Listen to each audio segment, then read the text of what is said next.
1904 मसीहा जेतेबेले इंग्रेज माने ओडिसा रु मराठा मानकु हरै ओडिसा को निज अधीन को नबाकु चाहुथिले ठीक सेतिकी बेले जने महान वीर एही इंग्रेज मानक सम्मुख रे छाती फुले ठिया आइथिले। हां आज्ञा आज आमे आलोचना करबा को जाउचे शहीद जयराज गुरु को विषय।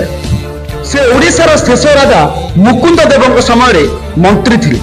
तांकर साहसिकता और वीरत्व रे इंग्रेज माने एते भयभीत हो गले जे से माने बाध्य होई तांको बंदी करथिले एवं पर परे से माने तांको दुईटी गछरे तांको दुईटी गोड़ को बांधी रे मजूर दी फाल कर देथि। आज मध्य से अविस्मरणीय दृश्य भाबी देवा मात्रे मन भयभीत होई उठे।